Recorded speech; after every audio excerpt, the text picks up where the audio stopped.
And I want to start off by just briefly, and later on you'll get her full bio and her role, but I want to recognize Melanie Gideon. Miss Gideon hails from Beltraide. Miss Gideon, could you just wave for us, please? I thank you very much.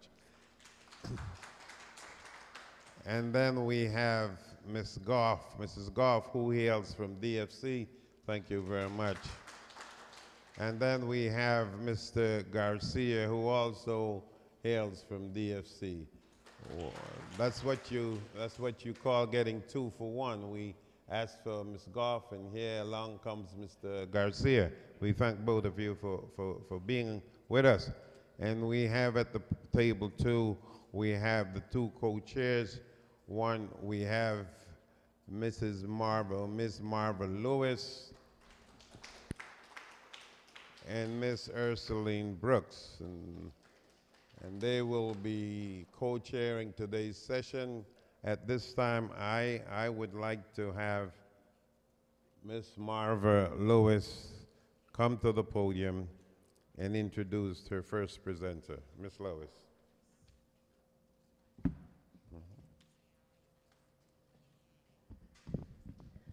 Good morning, Belizeans and friends of Belize. You're in for a wealth of information today, and also an opportunity for you to network with each other. We have in our audience today people who are interested in retiring in Belize. We have in our audience people who are already doing business in Belize. So we encourage you to network with each other. Our next speaker is Miss Melanie Gideon, and some information on Miss Melanie. Ms. Gideon obtained her first degree, her BA in International Relations, with a concentration in development and a minor in public administration at the Florida International University in Miami, Florida, and subsequently obtained her master's degree in International Development, Trade, and Industrial Development with a focus in enterprise development in small states from the Institute of Development and Public Management at the University of Manchester, England. Ms. Gideon has served in various capacities at Beltraide since 2003, including Director of Small and Medium-Sized Enterprise Development, Director of Business Facilitation, Director of Administration and Projects, Acting Executive Director, and since March of this year, has been the Deputy Executive Director. During her various capacities over the years, Ms. Gideon effectively established a small and medium-sized enterprise development unit at Beltraide. As a consequence, she has worked extensively with small enterprises in strengthening and developing their competitiveness for both domestic and international markets. In addition to her small enterprise development background, Ms. Gideon has worked closely with investors, Belizean and foreigners, to successfully establish their ventures in Belize. Currently, Ms. Gideon works at actively targeting investors from around the world to come to invest in Belize. She also works closely with the Ministry of Trade and Investment in Policy and Development, ensuring a continuous improvement in the overall business climate of Belize. We're in for some good information. We present to you Ms. Melanie Gideon. Thank you. 2 years ago, Mr. York asked me to come and do a similar presentation on investing in Belize. At the time, I came with the Ministry of Agriculture and Cooperatives. It was a lovely time as well. So I could apply some guilt to Mr. York. I'm officially on holiday. And I took a couple days away from my holiday to come and give this presentation. So that's how much I'm committed, how much I've enjoyed it in the last time, and how much I plan to guilt this out of Mr. York. The presentation, I will modify it significantly, just based on some of the conversations we had last night with Mr. York and the Planning Committee. I'll give a quick overview of what Beltraide is. I'm comfortable in saying that I'm sure most of you do not know what is Beltraide. So I'll start off with a quick overview of what is Beltraide. Thereafter, I'll talk about investment areas in Belize. And then the third part is some of the incentive programs that we have for Belize. Yes?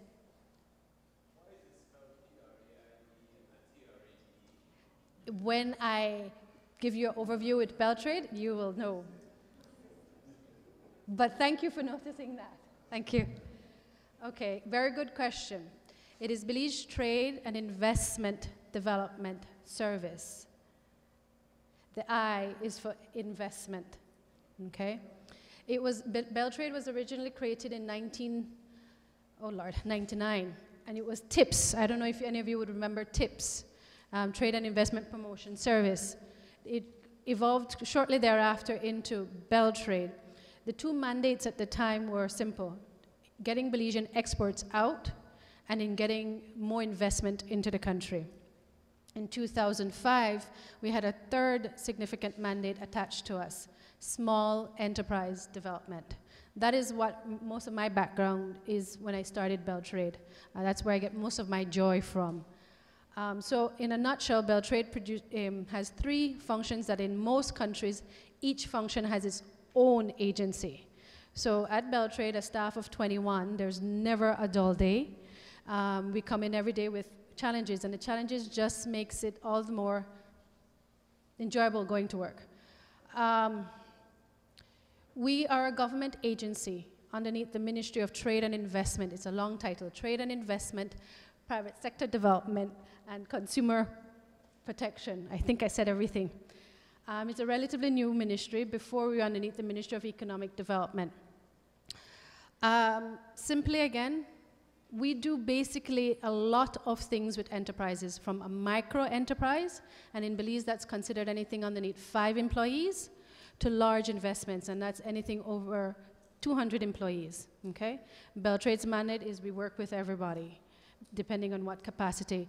We also work with capacity building. When I say capacity building, that can be something as simple as, with a micro entrepreneur, teaching them bookkeeping, records management, structuring your business, inventory control. More sophisticated companies, medium-sized, small enterprise, we work with helping them packaging, branding, HR, structuring your business properly, corporate governance. Larger enterprises, we deal with how do you invest back into your company properly? How do you continuously train your staff? How do you get your product or your service out of the country? So competitiveness strengthening as well. So again, the gamut of services we provide is significant. I'd say 50% of the services we provide is within Beltraide. The other 50% we partner with other agencies. DFC is actually one of our very close partners. We have a memorandum of understanding with them. They're very good at what they do, which is microlending and providing other financial services, and we're very good at what we do, which is small enterprise support. So we've come together to make sure we have the end goal of successful, viable enterprises in the country. Other key partners we have is Belize Tourism Board. Again, we have an MOU with them, and it's simply, they market tourism.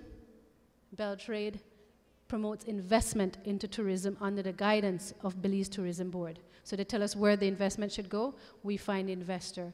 Currently, we have some large investments coming on board. We're trying to bring in a 5-star hotel of 4 Seasons into the country. We're also trying to develop a new port facility in the country. So those are the 2 larger tourism entities, again in partnership with Belize Tourism Board. So Beltraide has found that it's useful for us to strengthen the partnerships that we have out there. The agencies do very well at what they do, and it's only in our best interest that we partner with them. So I think I've given you an idea of what Beltraide does. So at any given time, we should be your first stop when you want to do business in Belize. We will guide you. We will facilitate your establishment. We will facilitate your expansion. We will facilitate improvement in your business, in your product or services. So at any time in your business life, you should be able to interact with Beltraide sufficiently, Okay? Again, if we don't provide it, we have enough network in the country to tell you exactly who does what, where, and how, and make sure that you're able to get that assistance from other agencies, whether it's government or private industry, okay? So that's an overview of what we do at Beltraide. I've been fortunate to be at Beltraide since 2003, so I get to do everything there as well. I've had experience in all the units, so hopefully I can answer as many questions as you may have today.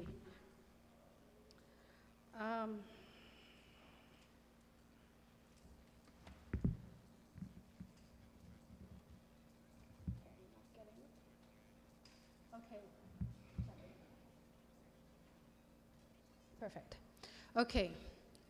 Beltraide, along with other government stakeholders and private sector organizations, came up with this as a listing of priority areas. Some of them are pretty straightforward. Tourism. Recently, in the last 2 years, BTB, Belize Tourism Board, developed what they call the Belize Tourism Sustainable Master Plan. It's basically outlined, broken up the country into 7 zones of where and how tourism should be developed. Beltraide has used this master plan as its blueprint to bring in investment into those zones. You are able to download the master plan online at the BTB website.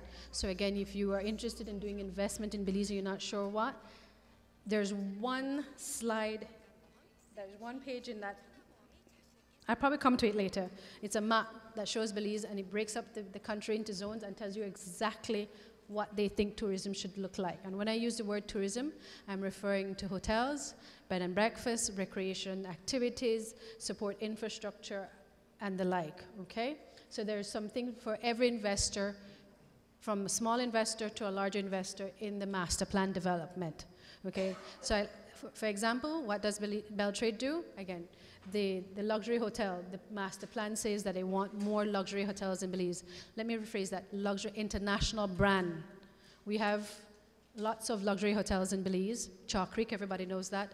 Machaca, these are all high-end resorts in Belize, but we would like international chains like Four Seasons, Rosewood, Six Sense. So that's what Beltraide does. That is what the business development unit at Beltraide does.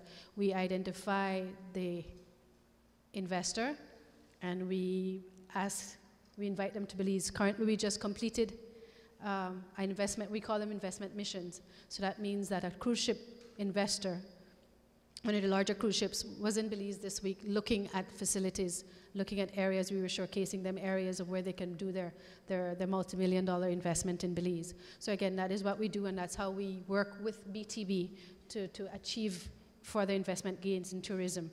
When it comes to agribusiness, again, we work closely with the Ministry of Tourism. We work with a lot of the agribusiness associations to get an understanding of what is it they need and where should development go. So this can be anywhere from cold storage to dry storage to moving transportation about to most of you would have been knowledge about with the cacaos in the south, the growth for cacao both as additional value-added production in Belize to also branding the end product as a Belizean cacao product and not sending it out. Those are all come underneath Beltraide with partnerships from the Toledo Cacao Association, with the IDB, with the Ministry of Agriculture.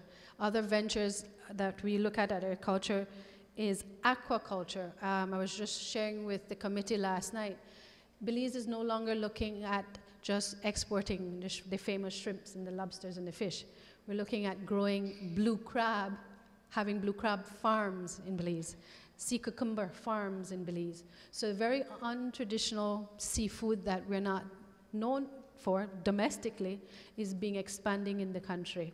So again, these can be, and the beauty of these new aquaculture ventures is that they're not investment heavy as a shrimp farm or a tilapia farm, okay? So again, that makes room for easier establishment and more Belizean participation as well. We look at agro-processing. I mean, I don't think anybody does not know what is Marie Sharp. She has branded the country very well with her product, but it's also looking at what other products we can do to be as successful as Marie Sharp. Belikin is getting ready to rebrand itself to get into the Caribbean and North American market, okay? Again, what can we do for them to assist them to get their products out of the country? Travelers, we do very well with our rums, but what else can we do? Cacao. So I would like you to always think outside the box when it comes to investing in Belize. Light manufacturing. It's there, but I will be the first one to tell you it is not one of our strong points. Simple reasoning. Cost of electricity and the cost of labor in Belize compared to Central America does not make us as competitive. So if we're going to do light manufacturing in Belize, we have to do more sophisticated ones. So that we are looking at with Beltraide currently looking with the medical tourism, and I'll talk more about that in doing medical devices in the country. So we're looking at a more value chain production manufacturing to make use of the skilled labor that we have, the high cost of the skilled labor we have in Belize. So it's always understanding, at the end of the day, you take a step back and you understand what is the Belizean niche. I always tell, there's a running joke that I like to say, Belizeans can't even mass produce children, so we cannot mass produce any product, okay? We're a small country and nothing is wrong with that. You just find what you're good at, a niche. Our tourism has worked well for us because we are niche. Our agro-processing works well for us because we're a niche. It's a classic example of whatever is an international market. A Belizean product that's in the international market, I guarantee you is a premium product because it's a niche product. And I always encourage people, whatever venture you go into, that's the mindset you must always look at. What makes you a small, unique product or service? That's where you're going to maintain your competitiveness. Leave the mass manufacturing to another country. And that's okay. That's okay. The other industry that we just started to promote, and we're pushing 1.5 years, so 18 months into it, is the international traded services. That's a big fancy word right now that basically means, in Belize, the call centers. In the last 18 months, we've had 9 new call centers. What does that look like for employment in Belize? That's right now about 5,000 new jobs in Belize. What is a call center? When you call customer service for anybody, they say, and somebody call, and you answer, the person that answers, a call center. Sometimes you will note that that person has a funny accent. Chances are it's been outsourced out of the US.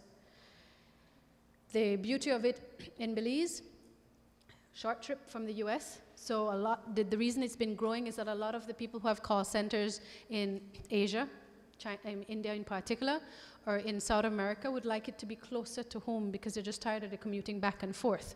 So it is with a country, and I think Natalie can tell me wrong, and you guys probably tell me my statistics probably off, but I think 70% of our population is underneath the age of? Exactly. So you have a call center that takes minimal investment to set up and can be set up in 3 months and employ anywhere from easily from 100 to 900 people. And Belizeans are known, my big boss likes to say we're very good at imitating. So you know Belizeans could pick up any accent and play like they know, like they come from the country, right? So we fake it very well. The ability to make them sound American is significantly easy, and a lot of the investors like that. Because, you know, when you're calling, you want to feel like you're speaking to somebody that understands your culture. We're good at faking it. And because the young population is very Americanized as well, it helps out as well. So that's an industry that we're pushing very much right now. And there are different layers of that industry that we're looking at. The initial layer is the simple customer service. You call in, you ask a few questions, and they answer because everything is programmed. But we're looking to move up the value chain of that, where we're looking at engineering designs, medical transcripting, legal transcripting, so the more sophisticated end of what we call business processing outsourcing, BPOs. There is where we hope to push the country, and we're going slowly but surely. We've done legislation adjustments. We're in the process of doing legislation adjustments to further develop this industry. The ability to when you go home and you want to be able to go to Belize City and be beaming with pride, it starts with, as long as somebody has a job, they will be contented. And looking at it from, because we're a government agency, one of the quickest ways, and I use the word loosely, quickest ways to be employed is through the BPO industry, the call centers.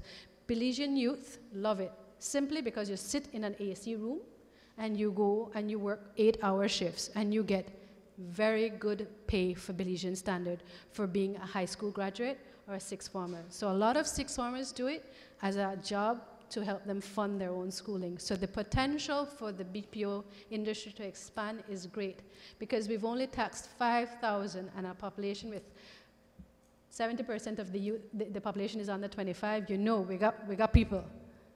So I will encourage you to look into that. I know Natalie will talk about some Belizeans who are getting into it. They've gone through assistance through Beltraide to set up and gone through DFC for the financial assistance to set up. So that's something that industry that I would love to see is owned by Belizeans and provide assistance jobs to Belizeans. So think about it. Think of it. You have any questions, you can ask me. How do you get into the industry? What is the details of the industry? I can further explain that to you later on this evening or through email. No problem. So that's what we have. The other one is petroleum, needless to say. We have 17 active wells in the country. And the wells are the need to explore, if we want to continue pushing petroleum, is there, okay? I won't get into the policy and the politics behind whether we do it or not. That's not my position here. My position is investment in petroleum is something that you can do in Belize, okay? Coupled to that, which is the emerging sectors which I actually tapped into with the BPOs, is renewable energy. Just in case you don't know, 50% of Belize's electricity is imported from Mexico, especially during the dry season, okay? So that means we have about, let me see, 35 megawatts of electricity that should be able to be generated in Belize through renewable, because the energy policy in Belize is very biased towards green energy.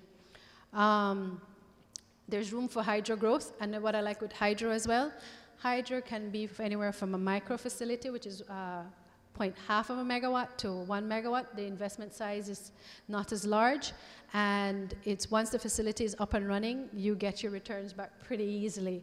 Then to the larger facilities of the multi-megawatt facilities.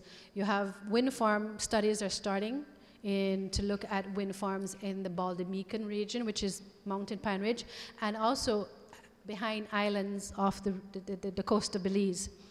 So you're looking at that kind of investment in Belize, the renewable energy. One other aspect of pushing energy in Belize is, again, Belize part of SICA. When you're looking at energy generation, you're not looking only to supply the domestic market, but as an export product as well. The same way we buy from Mexico, we like the idea of also selling it back to Mexico or to Guatemala, particularly Guatemala Petén area. Okay, so I'm giving you a lot of ideas of what is it that you can and cannot do in Belize with ease. Biodiesel, particularly sugarcane ethanol and corn ethanol.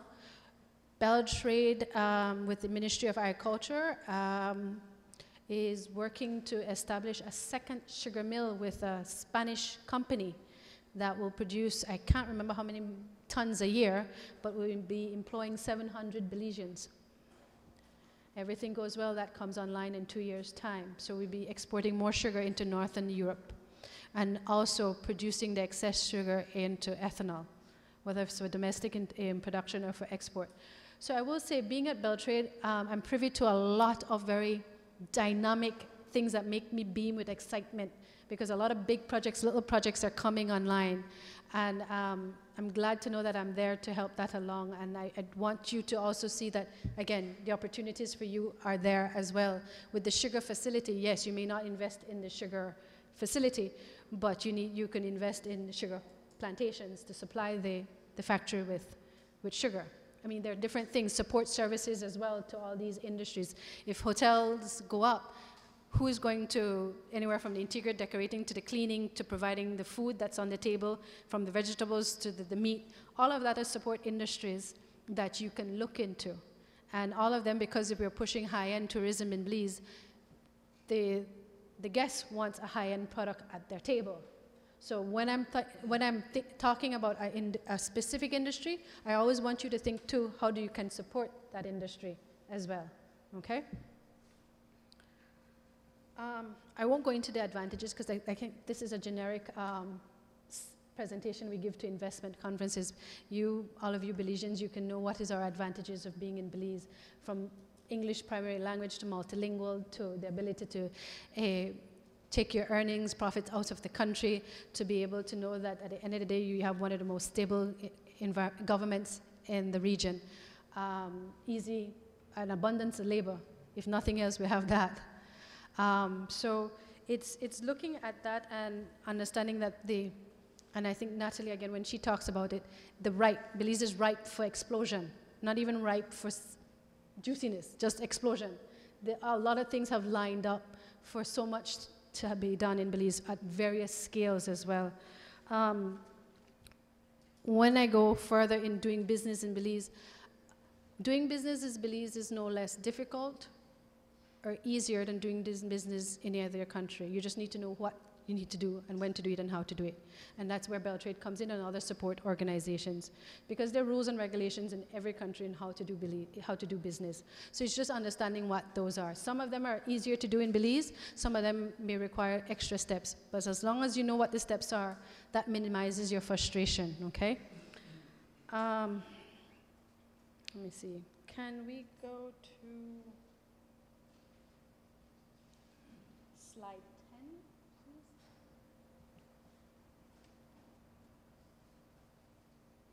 This is the map I was showing you that divides Belize into 7 zones. You have the Curacao Orange Walk area that's looking to push an eco-based, smaller scale tourism product, okay? Then you have the San Pedro, which is looking to push both a combination of luxury, beachside resort boutique hotels, and other types of recreational investments, okay?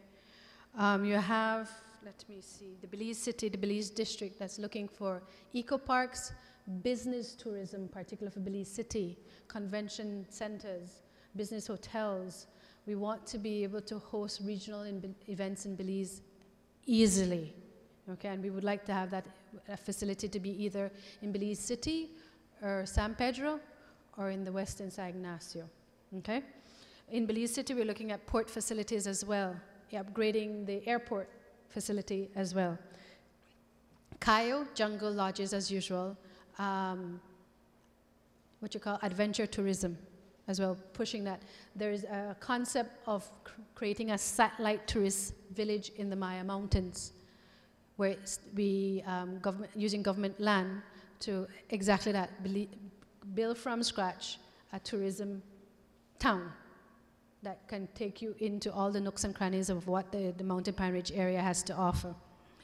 We look at the Stan Creek, Placencia, cruise ship again, adventure tourism, scuba tourism, boutique tourism, and actually, if you don't know, there's a second international airport being built in the Placencia, north of the peninsula, okay? So the logic behind that is to be able to bring in new carriers into the country, bringing them to a new destination that is prone to be currently the second tourism hub of Belize. So we'd like to host, the airstrip is long enough to host transatlantic flights. The chicken and egg situation with Belize, why we don't have flights coming out of Europe, is a simple one. The airline companies want to know that there's sufficient rooms available just in case an aircraft cannot leave the country. And if you're doing a transatlantic flight, you know there's at least 500 people on that plane. In Placencia, the ability to have that 500 people in a 15-mile radius is doable, but it's a chicken and egg. They want the rooms first, but the hotels know that the carriers are coming in. So, you know, never a dull day at Beltraide, like I tell you. How do we fix that scenario? So if you have a suggestion, share it with me. But it's coming along. The airport is coming along. The airport is actually looking for additional investors as well, okay? It's Canadian owned. I'll leave it at that. And then, of course, you have Toledo. Toledo has a charm that is unique to the rest of the country. And it's making sure we keep that charm, being able to make sure that we keep the culture there, which is the Mayan, which is the cacao, which is the jungle, which is the pristineness. So the tourism that's going to be revolved around there is a high-end eco. One of the most lovely resorts that you will find in the country is in Toledo, called Machaca. If you ever go on their website, you're like, wow, yep, that's Belize. And so that is how we look at doing investment in Belize, and that's how I want you to look at investing in Belize, in the tourism area. Okay, I'm going to go into talking about some of the government incentives.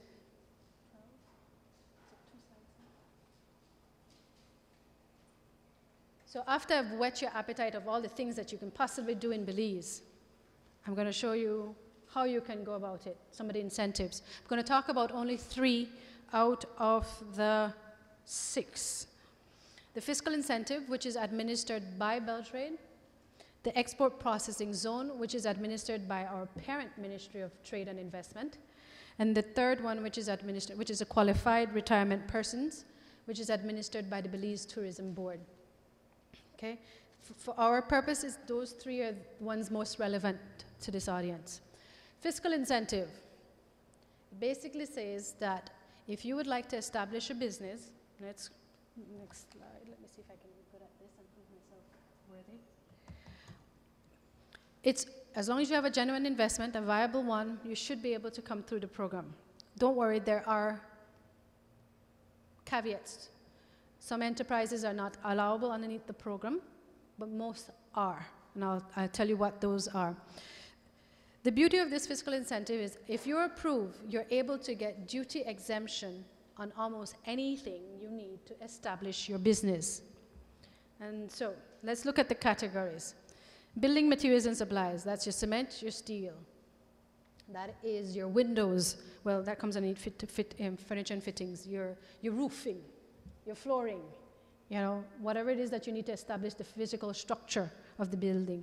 Except, I'm sorry to say, lumber. Why? There's a domestic industry. Okay, so there is, you will be able to purchase lumber, but you won't get the duty exemption on it, okay? The other category, plant machinery and equipment. So let's say you're going to build a building in the heart of Toledo district, and you need machinery to build the road and all that good stuff. All of that machinery equipment, your generator, your power tools, whatever it may be, comes underneath it duty free. Your fixtures and fittings, I think that's explanatory right there. Utility and transportation vehicle. This is the one that usually gets a lot of people into trouble. No sports utility people, no SUV.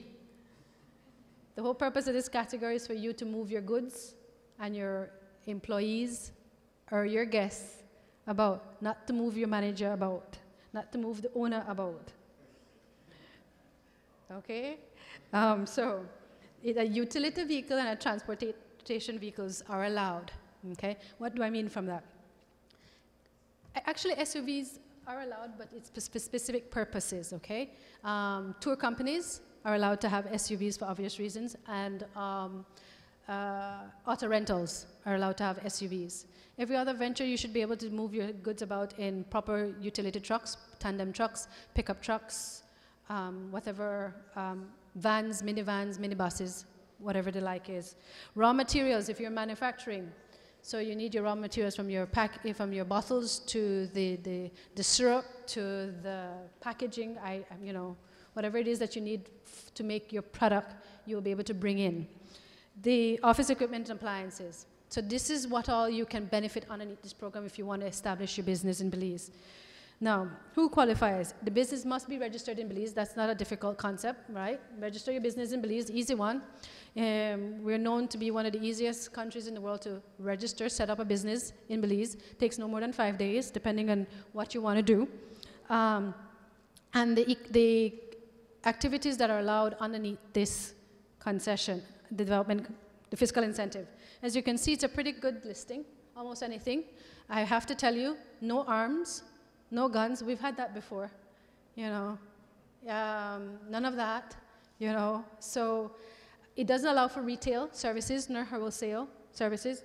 Those are not allowed underneath the program. It's geared towards productive manufacturing and services. And when we talk about services, we're looking at the tourism services and, like I said, the BPOs. But the BPOs are a special category, so they don't come underneath this package. If you have an IT-based company, it will be allowed underneath the concession. Okay, so that's one of the packages allowing you to establish in Belize. Then you have the export processing zone. The package for this is more than what the fiscal incentive offers. It's what we call the holy grail, the big one. Basically, everything you will need to bring in to establish your company, and the caveat though, because it's export processing, means that 85% of your production must leave the country because it's for the export market. So if you would like to come and establish a business, a manufacturing business, or any kind of business that has a service as well, so it could be a product or a service that's being exported out of the country, 85% minimum exported, you can come underneath this program. And you don't pay any fees, you pay no tax. The only thing you do pay is a 10% tax on petrol and a 1.5% tax on any other goods you do bring in, because, you know, government needs its money eventually. But taxes, you don't pay. Any tax that you could think that there's levied in the country, you don't pay, okay? And it's for a time period.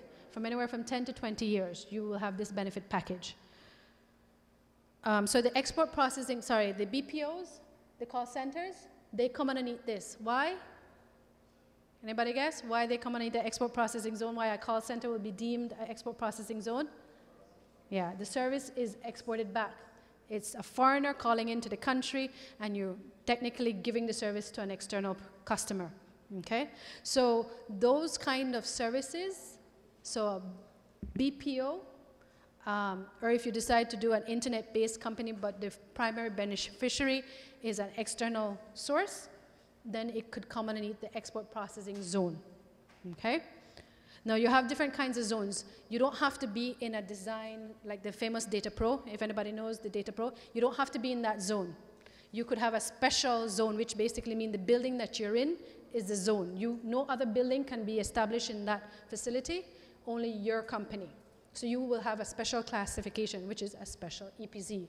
If you want to operate in one of the bigger, what we call EPZ parks, then you are called a EPZ business, because you're one of many businesses in a geographic area. Does this make sense? Okay. You know what's catching me? I'm turning it here, and it's not moving there. And I apologize for that. Really, I do. So that's the EPZ. So you could take a moment to look at that slide. So you'll be able to move your money out. You have foreign accounts. You can open a foreign account in Belize. You can run a foreign account. You can, you have no import restrictions, because there are import controls in Belize, but it's not applicable to anybody that participates in a EPZ. Yeah? The council has the presentation, so I'm sure they would be able to email it out to you guys, no problem. So bring it.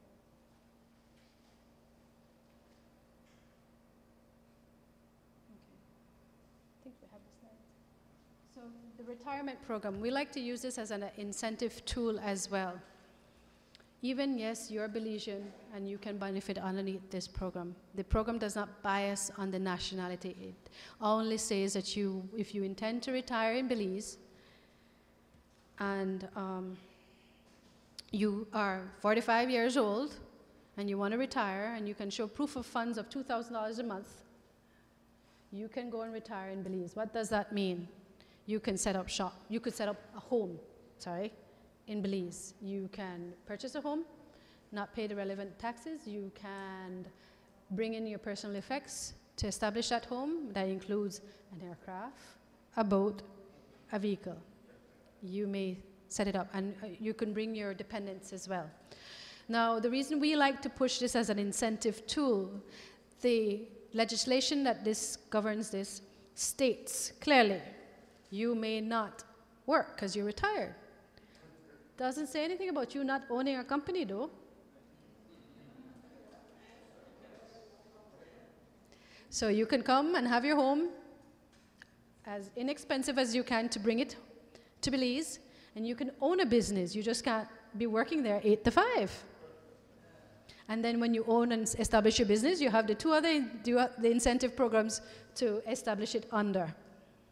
So I've just made your life 3 times easier this morning.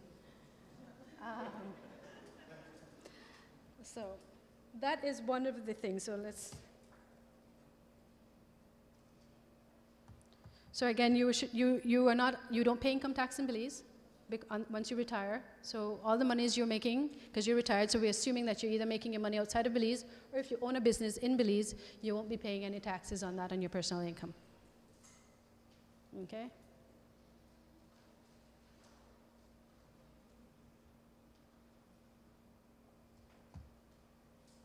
And I think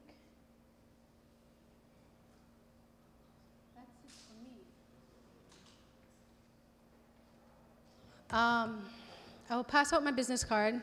The council knows how to find me, but I think I've met my objective. I gave you what was Beltraide about. I gave you ideas of where to invest in Belize, and I gave you ideas of how to go about doing that in Belize. We at Beltraide, we have a listing of companies that are seeking joint ventures or would like to sell or need equity. So again, if you don't want to go in greenfield, but you want to go in brownfield, we can help you with that as well, finding your partner. The next industry Belize is getting ready to push, believe it or not, medical tourism. Believe it or not, in the last 12 months, it has been brought to our attention that many foreigners come to Belize to do various medical procedures, anywhere from dental to back surgeries to hip replacements to eye care. Who'd have thunk? So, apparently we have, in little nooks and crannies, very well established and respectable and skilled medical practitioner. We have on a cruise ship day, most of the tourists, the dentist offices are filled with cruise ship passengers. You go to Medical Associates labs, and they're filled with blood tests, people doing blood tests, and all their CAT scans and all that good stuff. You have a doctor that does back surgeries. He's a neurosurgeon, and he says he does 3 back surgeries a month. We have a plastic surgeon that says he caters to foreigners who go to San Pedro and through the grapevine find out that you can do cosmetic surgery in Belize and get it done. You have hip replacements that are being done systematically at all the major hospitals in Belize. I say this because we're getting ready. We're starting our 2nd consultation with the Belizean medical community to develop what would be the first phases of investment, which were the ones that we're going to push first. Most likely the dentist, most likely the back and the cosmetics. But we're not sure. The answer is, apparently, we don't know that a lot of Belizeans leave the country to do treatment, and it can be done in Belize. For the first time, I'd want to say a month now, we did 2 open heart surgeries in Belize, and they were done well. They were done at a cost that is significantly less than in the US. The only reason that we have not done it before is because the hospital that did it, which is called Huchner, a government facility, it cost the hospital $250,000 to do both of them. For a government facility, that's a lot of money for only 2 surgeries. But the point is, the doctors there can do it, even if you choose to do it at a private facility. So the cancer treatment in Belize is also something that is leaping bounds in Belize. So hopefully, that concern that you have, that very valid one, is not going to be a valid one in the next 5 to 10 years, because we are going to be pushing it with all the zealousness that we will have. Because the potential is that we have a talent pool that would love to come back, but they can't for various reasons. And we want to be able to tap into that. So the next industry that you'll hear, and when I come back and talk about this, the next investment conference, is how well medical tourism is doing in Belize. Okay. We're running late. No. Officially open it now for questions. Okay. There you go. So we're going to open it for questions and answer now. Well, because you're special, Dennis. People that goes to Belize, they have insurance. Are you guys trying to make a partnership with the insurance in the United States so they can pay directly through their insurance, which they allow certain amount of money whenever they travel to Belize, which is most of the company allow $25,000 on their medical insurance when they go to a foreign country. So you guys looking into that? Yes, and I think one step even further, a lot of larger corporations in the US have their own health care package because it's easier for them to offer it than to outsource it. And we're looking through, because the persons who are helping us to develop the medical tourism policy and legislation is the same one that did it for Costa Rica. And it's basically going to those large corporations and telling them that if you do your medical facility in Belize, this is how much cheaper it's going to be. So having them, whenever one of their employees need to do a particular health treatment, it's because their insurance would pay for it to be done in Belize.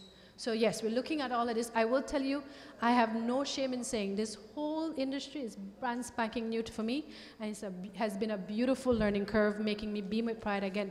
Learning that we have all this talent in Belize, and I didn't know. Because I would tell you, my mother, her last 2 operations were done out of Belize, and to know that both of them could have been done in Belize. So it's been a learning curve for me as well, a delightful learning curve. Okay? Yes, sir. On the issue we are covering right now, I just like to mention that I want to talk about myself, but really on the issue. I'm writing a book, and I hope it will be successful, because Belize will be covered a lot. I'm writing Heal Thyself for a Healthy Self. You take the word healthy and you divide it in 2 syllables, you get Heal Thy. So that Heal Thy is 2 messages with the same letters. I'm talking about a deadly triangle we are living in, and that is the food industry, with all its additives, colorings, chemicals, preparing us for the medical establishment. The medical establishment are good people. Thank you. Good people, but their training is such that they have been converted to a car salesman of the 3rd point, the pharmaceutical companies. Now that is a dangerous triangle we are living in America. And it is a triangle that is making the social safety net in this country sinking. And that is the reason why a lot of people are going out of the country for medical reasons, what we were talking about, procedures, surgeries, degenerative diseases, leading us to expensive way of living in America.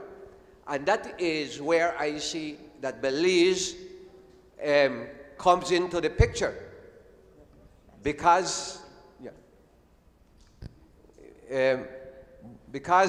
we are so close to America, and that is potentially a benefit for everyone seeking outside intervention and saving some money. So when it comes to tourism, that is an area that I would recommend pushing.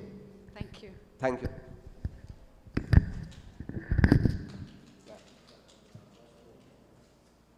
Any other questions? Are you guys pushing the solar farms too? Say again? Are you guys pushing the solar farms instead of buying electricity from Mexico? I would say yes, we're pushing solar farms. And the only reason I hesitate, because at the end of the day, you have to remember the entity that has to purchase electricity is BEL, because they're the largest distributor, transmitter of electricity. So the only reason I hesitate, to date, the cost of solar power is still more expensive than what the other renewable energies can produce at, to date. So if you could do solar energy in Belize for a rate that is comparable with the other sources of energy in Belize, including us importing it from Mexico, then I'll say yes. Yes. So it's not a no, we're not doing it. It's just, so far the studies are still saying that the figures are still coming a little too high for it to be viable in Belize. Yeah, but somebody can, Belizean can go to Belize and buy a piece of property like maybe 21 acres and start a solar farm and sell it to the electric company. Well, I just said that, yes, but the cost of doing that, when you actually do the cost benefit of what it does to put in the investment and getting out it, still comes more expensive than hydro and biogas and Mexico. Yeah, but if you start a corporation or start a company, the taxes like I'm saying, we're not no to it. It's still, if you can do solar energy cheaper enough to be purchased by BEL, then yes. So it's not a no, but so far it has not been done. Because it's still, people are still working out the kinks. Okay? Yes.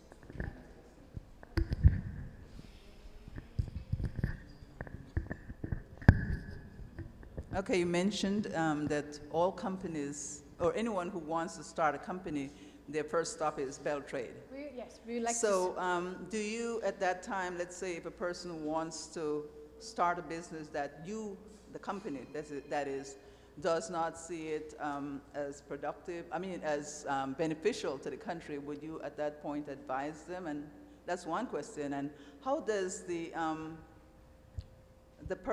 small company get involved with the training that you mentioned? Okay, two good questions. Our function is to make sure that we help genuine and viable business. If your business is not going to be viable, I'm allowing you to waste your time, and in the process allowing you to waste my time. I just explained that we had a staff of 21 with 3 mandates. Our time is precious. Right. So it's yes, in the past and currently and in the future, if the business is not viable as you've been presented, you will be advised that, you know what, your business plan needs to be tweaked this way. So we will help you also, not only tell you no, but if you're keen on it, well, this is what you need to do to modify it to make it more viable for Belize. So yes, we do provide that very factual and useful feedback. The other one regarding small enterprises, how do they get to sign up? Yeah. Walking in and saying, it's as simple as that. Come in, usually sit with one of our SME officers, small and medium enterprise officers. They will do an assessment of what is it that you want to do, and based on it, they will develop with the entrepreneur, the business person, what we call an action plan. So depending on how deep your needs are, you will break it up into bite size. So if you need to do bookkeeping, well, we start from there. If you're a little bit more sophisticated, then we start from wherever your needs. So you come in and do a first assessment. But if you're very particular in what you want to do, then that's fine too. That's fine. So, yeah. Very good. Thank you. Yes. I have a question. Melanie, you talked about the BPOs and, for example, the call center. Are there different areas that are more like empowerment zones that make it more advantageous? Like, for example, maybe doing it in Kaya versus doing it in Belize City? Good question. Good question. That gives me an opportunity to expand. Because BPOs tend to be labor intensive, we generally look at what we call the belt. So the Belize City, Belmopan, Cayo belt. The logic is, if it's Belize City, people from surrounding villages and Orange Walk could get to work. If it's Belmopan, people from Dangriga, surrounding villages can get to work. And then you have Sagnacio, which is a huge hub, again. So we look at the belt. Beltraide, in order to prepare for this, we had partnered with Ministry of Tourism to do certificates, 3-week certificates. So an individual, we take the individual, whether he or she has not even graduated from high school, but is of the age. They come and we do a screening, a voice screening, because believe it or not, your voice needs to be proper, and your typing, screening. And if you pass that, you do 3 weeks of training, intense 10-hour days of training. And at the end of the day, you get a certificate. So regardless of you not having a high school certificate, you have a certificate that says that I can work at a BPO.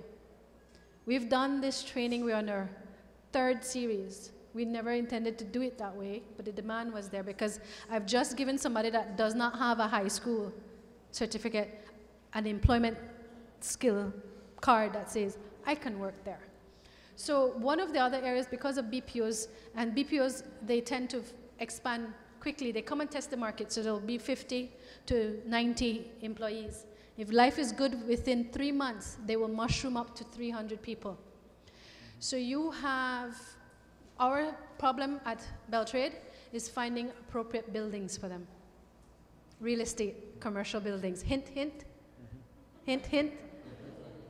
And they want, because they come in, especially for the ones that come in small, they don't want to do investment. They want to come and have a facility that's set up because they're testing the water.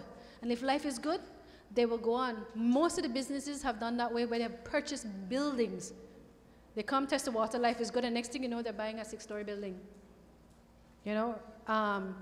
So again, hint, hint, if you want to do investment in Belize and have smaller operations to allow for the BPOs to come in, test the water, and then they move from your facility to the next, that's something to look at. If you want a larger facility to house a larger BPO, please, we struggle. That is where we struggle to find adequate commercial space for them.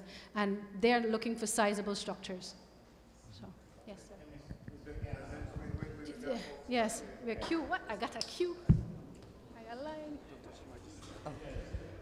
In relation to the support marketing, is anyone doing any organic farming? And if they do, how do they get their product to the high-end industries? Oh gosh, you got that, no, that's a tough one. Yes, yes, yes. There's organic farming in Belize. There's an organic association in Belize. I think they're organic. Of course, the cacaos have their association. Then the other larger vegetable farming is through an agency called ICA. It's a regional agency in Belize that does a lot of work with agricultural. And then there is, I think, an organic livestock association. So to answer your question, yes, there is organic activity in Belize, various types. Getting organic product to the niche market tends to be more of a challenge because the big caveat that we have in Belize, just because I grow it organic, no mean you're organic. Well, yeah. 1. 2, because we have no domestic organic certification in the country, it makes it difficult for the organic producer to export because you must be certified. And it costs a whole heap of money to have any of the recognized organic certification agencies to come down and certify you.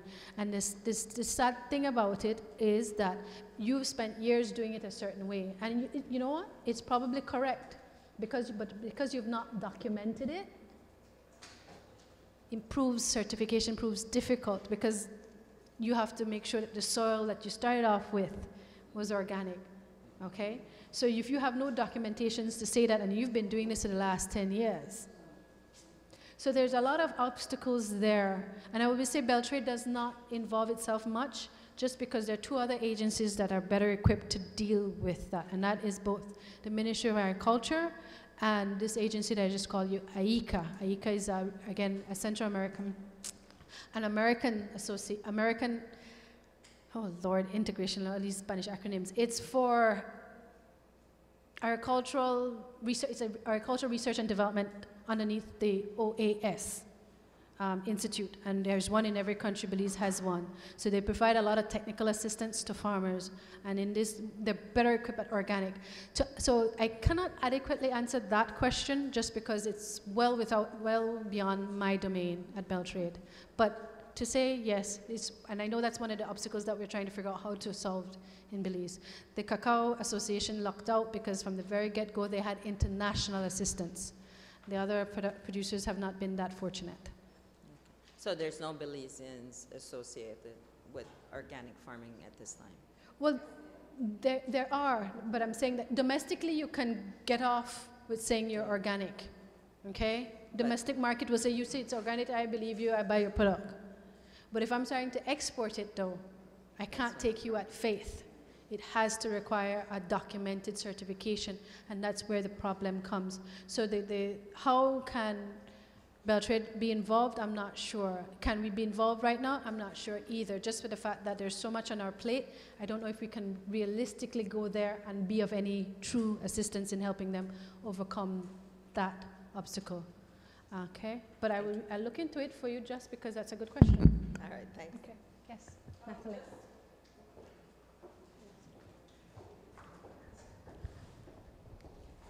Just to piggyback on what she was talking about last night, I think we had a discussion, and one of the recommendations is that we bring more stakeholders together, because an answer like that could be, I think, would be more adequately addressed by the Ministry of Agriculture.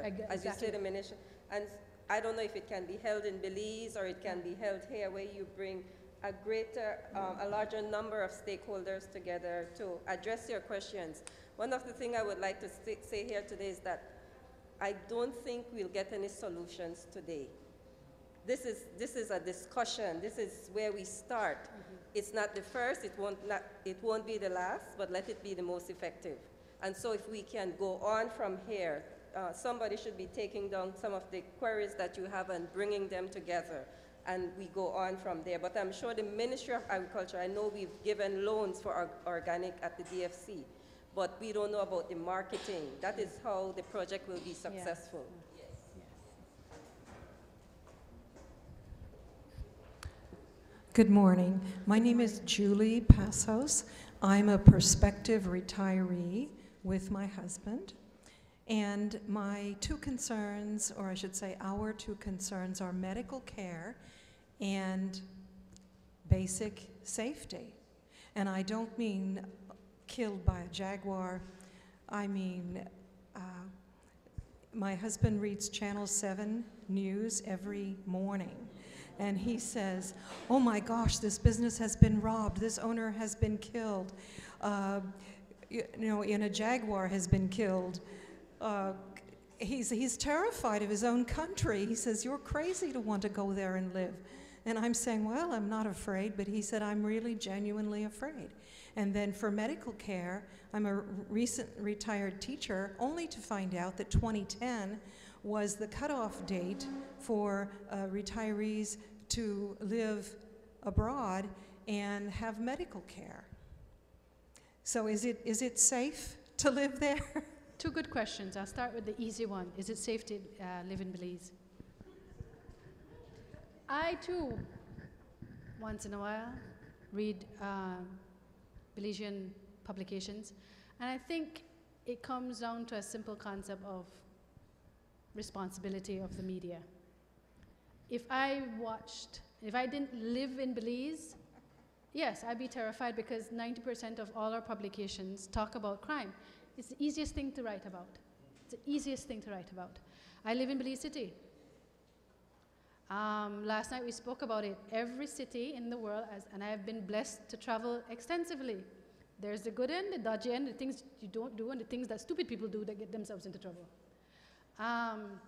You be mindful of what you do and how you do it. I live by myself. There are things that I do that I need to do as a single person. There are things that I am comfortable doing. There are things I move about. So it is not, if you go by reading the newspaper, yeah, it is a horrible place to live at. But I think Natalie and the Belizeans that I hear that live in Belize, it's a lovely place to be at. It is a very lovely place to be at. So I have no shame in saying I'm completely biased, completely biased. There are things that you can do, and the smart things that you do, and the things that you protect yourself and your property. You do that here in this city. So you take that same mindset and you do it in any other city you will go to. So like I said, that's an easier question for me to answer. Your medical, your healthcare concerns, a valid one as well. All I can say is, what is your healthcare? I mean, I don't want you to tell me now, But what are your needs? I've been fortunate enough where I have good doctors in Belize. I have very good doctors in Belize. I have ease of access to my doctors in Belize. So I'm pretty comfortable with that. And in the last 3 years, tell you a little bit personal, I've had some serious health issues. I've always felt comfortable with them. So I guess it's just, again, you developing your rapport.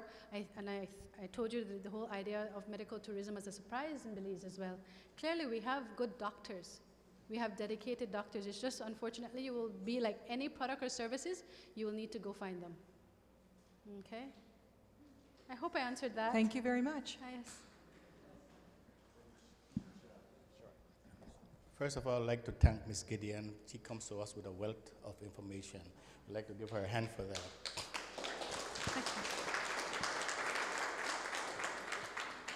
You know, Ms. Gideon, you know Belize well, like the Belizeans that live out in the United States. And my challenge to them that I hear is for they know the United States and they know their jobs, and if they would possibly give that information to their job, that they can invest, their job can invest in Belize. So this is my challenge to the Belizeans here that are talking that they can help us in Belize for their job, if they have a good job, to invest in Belize. That's what I second that. Yes, thank you. We finish my session? Yeah, I'll allow you to leave. Just one brief question. Someone called you up and said, I got $25,000. I want to invest in Belize in a medium to small project. What would you say to them? My response is, how involved do you want to be in your business? And that could help me better advise. I hate those kind of questions. There's too many opportunities. Give me a specific one, having said that. I'm being very frank, just in case you didn't know. So there's, okay, if you want to, you can do anywhere from having real estate, commercial real estate. That's a simpler one. You can do a joint venture, putting equity into business, a partnership. Like I said, if you want to stay here but you want to have investment, you can do a partnership, some kind of partnership in Belize. And finding a partnership in Belize is just as time-consuming and diligent as finding a partnership here in this country. So if you're going to be delinquent here and you get into trouble, well, if you're going to be delinquent finding a partner in Belize, yes, you will get into trouble. So just be mindful of how you go about finding a partner. That's just common sense to me. So anyway, getting more specific. Tourism. We need more hotel rooms. We need, so anywhere from a small bed and breakfast in one of the San Pedro to Placencia, Hopkins, any kind of tourism investment in Hopkins, you can't go wrong. You have, let me see, I'm trying to go through each sector.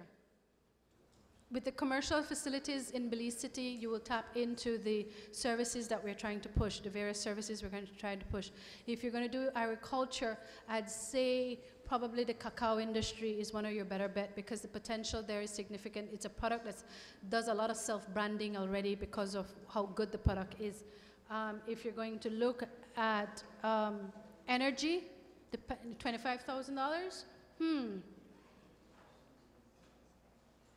you could probably do one of the smaller scale hydro facilities in one of the rural areas and just sell into BL. Medical tourism. One of the things that we're identifying as all the support industries that will be needed for that, from the home care providers to the ambulance services to what we call the people that you would hire to help you find who is who in the medical industry in Belize. So it's almost like an event planner, but at a medical level, you know? So those are things. So for $25,000, you can get away with a lot of things in the country. You could do a lot of investment. A small tour operator, a small, who does very well, auto rentals in Belize as well. They do very well in Belize. So again, the opportunities, again, you'll be most likely, what is it that you would like to do? How involved you want to be in your business? Okay? Last question. Good morning, my name is William Kairala. And the question is, you refer as call centers as small investments. what do you call a small investment? When you, When I talk figures, my mind is programmed for Belizean dollars, so just, how much? when I talk figures, my mind is programmed for Belizean dollars, so whenever I Okay. throw out a figure, it'll be in Belizean dollars. Small investment in Belize? Small call center. A small investment is anything under 300,000. Okay, thank you. You're welcome. I said anywhere under 300,000. So I should give it a range of 25 to 300,000 is small. Okay, I'm getting kicked away. Okay. You know, nothing comes free. Absolutely nothing. Miss Gideon did not stand up here for the last 35 minutes because she loves you all. That's not the case. We will pay now and we will pay later for Miss Gideon being here. Trust me, a word to the wise. Thank you so very much, Miss Gideon. Could we give her a round of applause, please?